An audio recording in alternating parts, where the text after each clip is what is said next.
I'm Joe Apgar, Chief Operating Officer of Pelotonia. The episode you've selected will begin in a moment, but first I wanted to tell you how you could have an impact on innovative cancer research right now.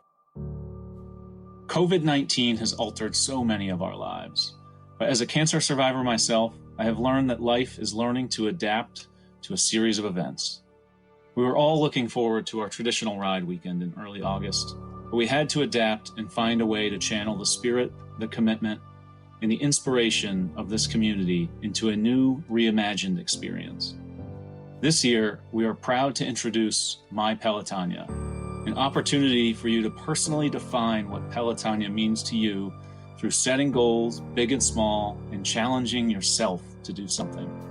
It could be you want to accomplish something new, improve your health, run, ride your bike, sew masks for family and friends, or perform random acts of kindness for those in need. Whatever it is, you set your challenge and fundraising goal. You determine your Pelotonia this year. You make it happen. 2020 will not be defined by COVID-19.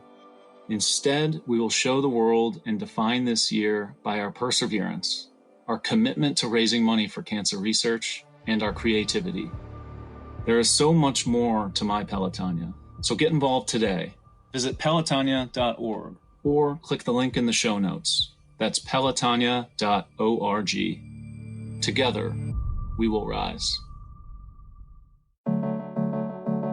I got inspired by this show where this girl who was suffering from cancer lost her hair, so her friend shaved her head in solidarity with her. So I decided that I wanted to shave my head in solidarity with people who are in hospitals right now. Welcome to One Goal, a podcast from Pelotonia. We're a community dedicated to funding innovative cancer research through a 3-day experience of cycling and volunteering. I'm your host and COO of Pelotonia, Joe Apgar. Your journey with us to the finish line begins now. Pelotonia is powered by an amazing community, and it's through research that we will see an end to cancer. We want to thank our major funding partners, the American Electric Power Foundation, Huntington, the L Brands Foundation, and Peggy and Richard Santulli. It's because of them in this dedicated community that all of this is possible. Brian Gilchrist was a man full of life. While no individual can truly be defined by words, he's been described with strength, courage, and dignity, amongst others. Those are the same sentiments that would also define his journey with cancer. For this episode, I sat down with his wife, Erin, and daughter, Lydia, whose father's personality is so clearly seen, even at a young age. Even in the midst of a very tragic situation, Erin was approached by a coworker who had an idea. This began the start of her personal and passionate dedication to our one goal. So, we'll start there in this episode titled, Humble, Grateful, Courageous. Let's talk about Safe Flight and, obviously a local company to Columbus, your employer, someone you're passionate about working for, and we're grateful to have in our community and as part of the Pelotonia community. And obviously you're very involved in the Peloton and the team and leading that. And how did that come about? How did that start? What got you up and moving and to be a part of our movement? I started to tiptoe into the waters due to a friend of mine who knew that my husband was sick, and she was the volunteer coordinator in Athens, and then in Gambier, Elizabeth Howard. And then as soon as I could do anything, she was right back at it, like, okay, what are we doing? Let's get with the Safe Flight Foundation, let's start a Peloton. I know this organization. Mm-hmm. They're near and dear to me. We can navigate. Let's be co-chairs, and that's what we did. So we started a Peloton at Safe Flight, and ever since then, I planned on being a volunteer. Yeah. Like forever, right? Yeah. I remember our first kickoff meeting. I'm up at a podium talking to people and saying, here's why you should get involved, and we're showing videos, and you guys were so helpful with all the resources as usual. And one of the folks in the crowd, my friend Matt Mazzolini, who also rides, he said, why aren't you riding and volunteering? Like, why? Get on a bike. Yeah. I'm like, okay, cool, yeah, I'm doing it. I hadn't ridden a bike since I was a kid. I'm like, I'm going to sign up for the 25. But about 2 weeks later, I was signed up for the 100. I've been doing 100 or 180 every year since. Erin's involvement in Pelotonia didn't really get started until after her husband Brian passed away from colon cancer in 2013. In many ways, her work for Our One Goal was also therapeutic as it helped her work through the grieving process. While the loss of Brian is felt often, what isn't lost are the memories of his dynamic personality. He was funny, sarcastic, super fashionable, meticulous. You know, he was in fashion and design, and he just was very particular about how he presented himself. Yeah. And he was really handsome, really, really handsome. And he was super loving and laid back, which is my opposite. So he chilled me out, thank goodness. He was an avid basketball player, really, really good, played in college at Walsh University with his brother, who's also gone now. And he played in an over 30 league after, we got married and stuff. And so we used to tease him, about playing with the old guys. But he'd still whip it up on the young guys. I have 9 brothers, and he schooled them all the time, which I loved so much. I feel like an old college athlete, no matter what their age, can go just take anyone at any time on a playground. Yeah. So he was competitive. Oh, my word. Very. Yeah. In a good way, mostly. Did that come out ever, like, at the time of the diagnosis? Like, how did he respond to it? And a lot of people, that have the competitive bone to them, like, that comes out in a moment like that. Yeah, he very gracefully and quietly battled his cancer. He did what the doctors told him. I was fortunate enough to be able to be with him, thank you, Safe Flight, at every treatment. And he never complained. He enjoyed life. If you didn't know, you wouldn't know that he had cancer, because he just, it wasn't a stretch for him to live every day like it could be his last. So when he got diagnosed, he kept on with that, but even better. Can you talk about just the timeline of that and the journey and the experience of going through that battle with him? Brian and I have 5 children, and I was pregnant at the time, and our youngest, Simon, was just a few days before his first birthday when we found out that Brian had cancer. And we since miscarried Sebastian, our number 6, during that time. So there was just a lot going on. But I can tell you that the strongest person in all of it was Brian. He was feeling not well, and he was someone who never got sick. And so we knew something was up, and they were kind of checking everything. And I finally said, we've had enough blood tests here. Let's scan this guy and see what's going on. And immediately my doctor, an amazing human, another amazing human in my life, Robert Fitch, he called me and said, hey, can I come over to your house? And I said, yeah, you can, anytime, like for dinner, but I need you to tell me why you want to come over right now. Why we need to talk in person. So I remember stepping outside of the house, and all the kids were home. And Brian's symptoms were sort of flu-like symptoms, so I just didn't know what he was going to tell me.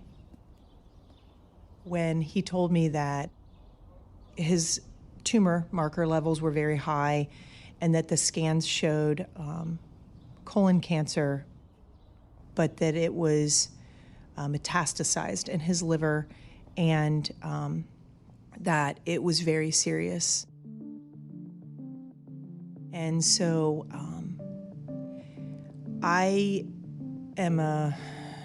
action helps me. I like to act. So immediately we went to a specific hospital, and we were sitting in this office, and it was sort of a gloomy environment. And I remember this doctor bringing Brian and I back into a room. So the beginning was tough because that was unexpected. So when someone's going to tell you that your spouse is dying and there's no chance of surgery and that it was terminal, and the best thing that could happen is they could treat him, and if he responded to treatment, then they could keep him alive for probably 18 to 48 months. And so that was the picture he was painting as like best case scenario. Oh, best case, Yep. Right. And so immediately I said, so it's in the liver and that's the problem. So it metastasized to the liver. Can I see pictures of his liver? We went into his office and he pulled this scan up on his computer. And so if you can picture a dinner plate with jelly beans on it, just like 10 jelly beans on a dinner plate. I said, so the jelly beans, those dots are his cancer. He said, no, those are his good tissue and everything else is cancer. At that point, we were in the waiting room because they had to schedule other tests, right? They needed to do some scopes, and they needed to put a power port in, and they needed to do a body scan, another one, a bone scan. So there were 4 or 5 different procedures that had to happen, as well as another colonoscopy. And so I was waiting and listening, and Brian was really sick, so he was in a wheelchair. He couldn't walk up the stairs at that point. So I just remember getting this feeling, and I don't know where this courage came from, but I'm so glad for it, so grateful for it. I remember walking up to the counter and just saying, hey, what's the holdup here? I could tell that she was working on it. And I didn't want to hurt her feelings, but I also knew that I needed to get Brian home, and this place was a death camp.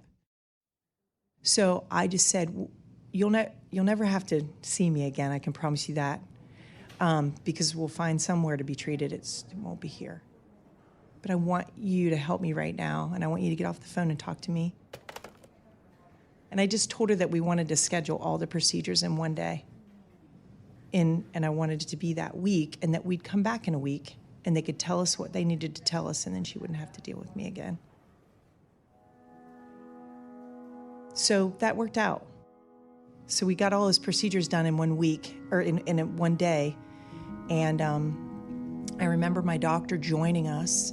He was there with me the whole time. This is your doctor that was your friend. And he delivered the babies. He's our family doctor. Yeah. He's our amazing everything. To have someone like that in your life. He's our OB/GYN. He's everything. He's amazing. So he came there and he was with us because it was the hospital where he did some teaching. And we were treated somewhere else. But I can tell you that having all that done in one day and getting that over with for Brian saved his life, because 11 days from the day of his diagnosis was his first treatment. And that was awesome, because had he not gotten that treatment pretty close to that day, there would have been no turning back. And so that afforded us a couple of years, almost 2.5 to be exact. And he got to spend time with his babies and see Simon and Lydia, grow up to be at least 4 and 3. Lydia, would love to just ask you, I know you were young when your father passed away, but what's like a memory you have of him? So our old iPad, which we lost, I used to play this video constantly.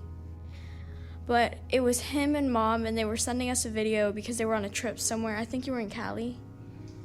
You brought Dad on one of your work trips, and you were in California, I think. I think we were in San Francisco. And Stella would show me the video, and I would always watch that video, and Dad would make a joke, and it was funny. And I would just watch that as one of my memories because I don't remember very much of him, so that was mainly what I did to remember him. Yeah, that's special. That's really special. I'm certain he's looking down and amazingly proud of you. So you were remarried to Tom in August of 2019, and what's that experience been like? And to find love twice in a lifetime, and what's the experience that you share with Tom about Brian and everything that goes into that? Yeah, that's a great question. Well, I'm happy, and I'm fortunate. It's probably the best word. So grateful, so fortunate to have found love again. I never thought I would. I wasn't looking when I found Tom. And so, well, I guess he found me is what he would say, so if he's listening.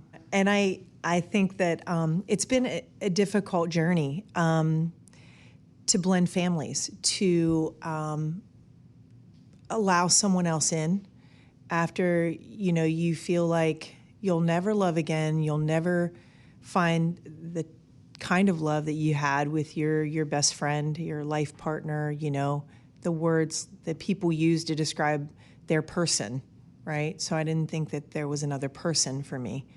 But there was, and there is, and it's beautiful.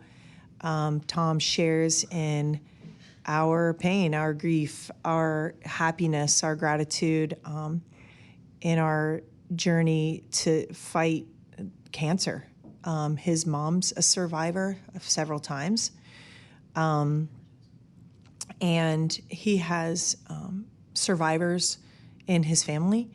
And so cancer, I think, touches every single person, but it touches Tom in that very intimate way. And also very intimately being married to someone who lost their spouse.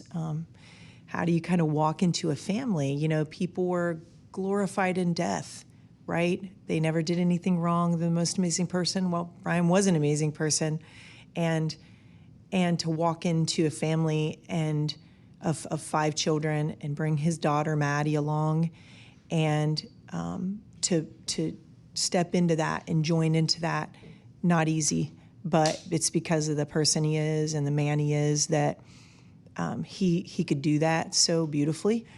So it hasn't been easy, but it's been beautiful because I think nothing comes without pain and suffering and hardship. And I think that just makes us more aware and stronger and more diligent. And, you have to work harder. And so when you work hard for something the way that Tom and I have, it's fruitful, continues to be fruitful. So let's talk about Pelotonia and how that's become an outlet and something positive in your life. And, you sort of came to Pelotonia, looking for an outlet, and how can you turn frustration and anger and all of these things you've experienced into action, like you said. And like, what has that been like? What are some of your favorite parts of Pelotonia? I have lots of favorite memories so far, because there'll be so many more. But I think that Ride Weekend, it's like nothing I've ever experienced before in my life. When I think about going to somewhere where everyone's there for the same reason. Okay, so like a concert, like I remember back in the day at a Grateful Dead show. I mean, it's a bunch of passionate people about a lot of things, not just the music.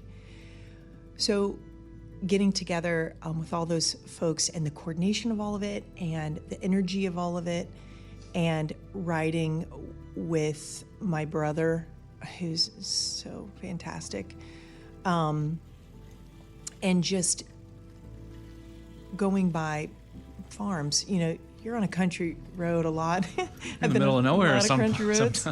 And there's nothing, and then all of a sudden you hear all this cheering, and someone's at the end of this very long driveway with a tent that they've put up, and their family's there, and there's signs about the way that they've been impacted by this organization and the James. And if you're tired or you're hot or whatever the case is, it renews your sense of purpose right then, over and over, the whole entire Ride Weekend, all the people that you meet and hear all their stories. So it's been amazing.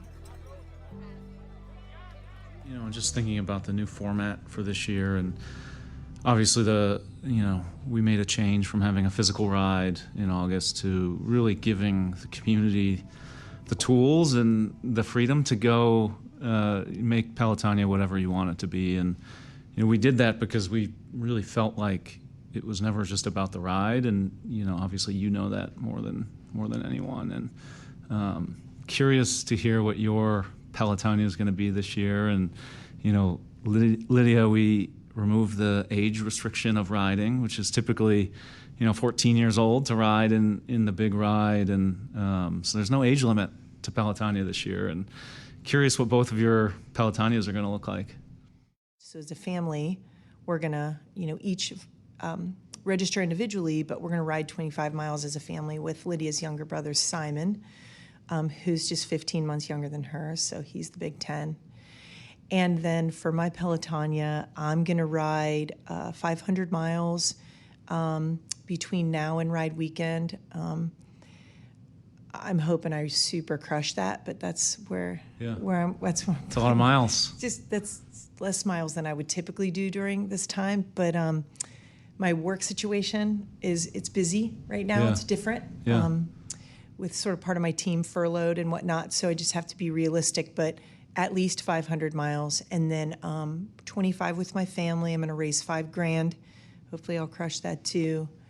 And then I plan on with my team, Kathy Domer and Elizabeth Howard on the Safe Flight Peloton. We are going to host a ride.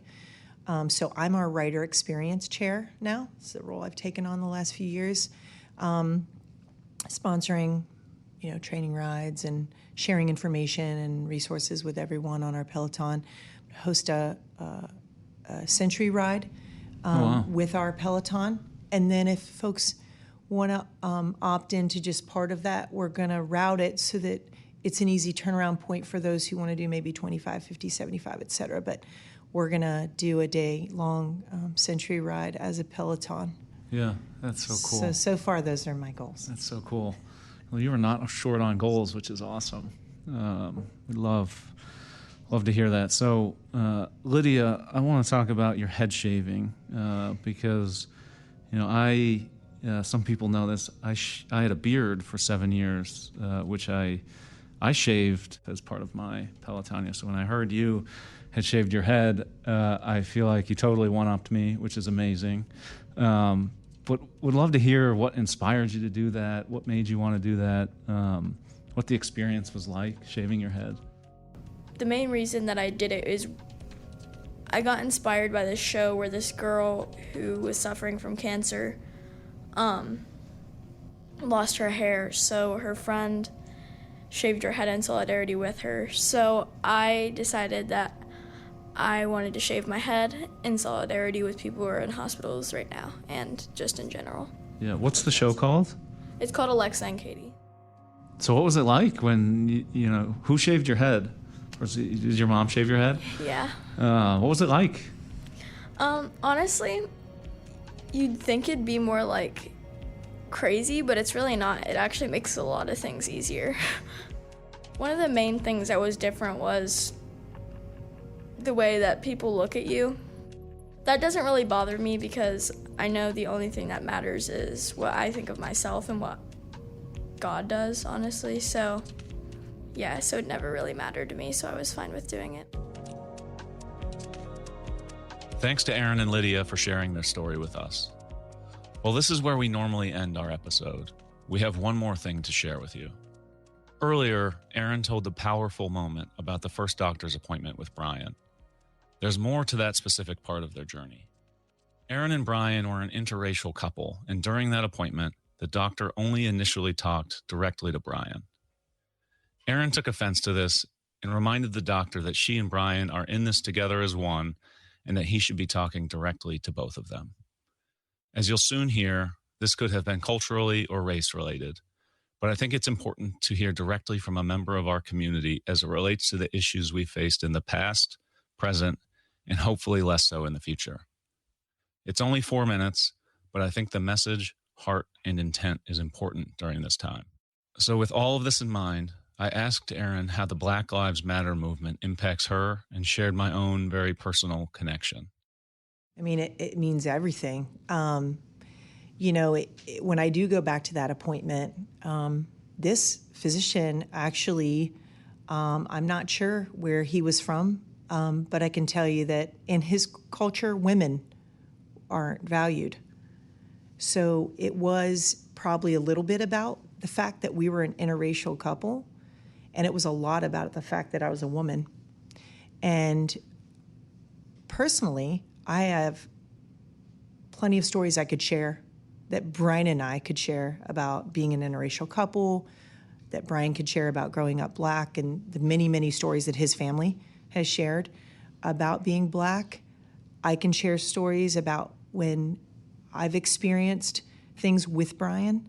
But that particular story was pointed because it was a time when we were hearing about like the most devastating news of our life.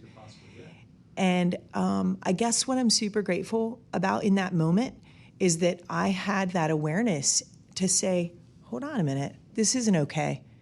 And I'm going to speak out right now in this moment to tell you that it's not okay that you're not acknowledging me. I'm here. We're partners. We're one.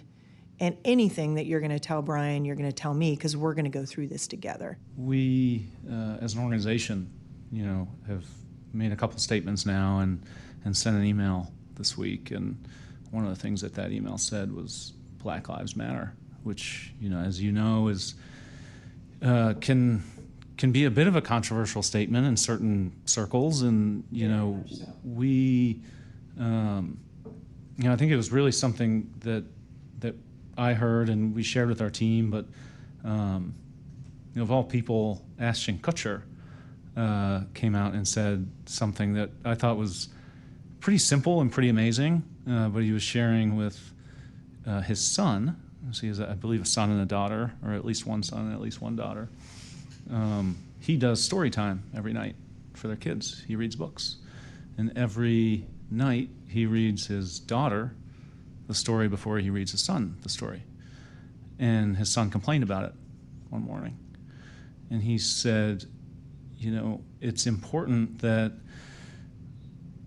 my daughter, your sister, knows she's important, because there's people in the world who don't think she's important. And it's the exact same thing with Black Lives Matter.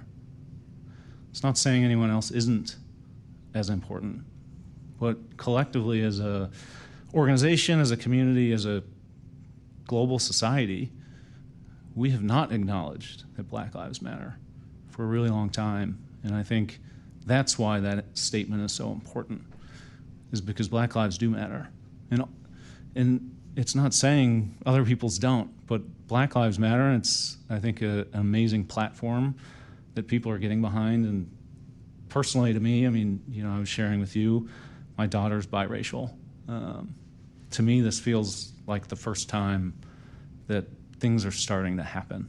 And it's a very amazing experience to be in front of, and I hope our society continues the momentum that we have.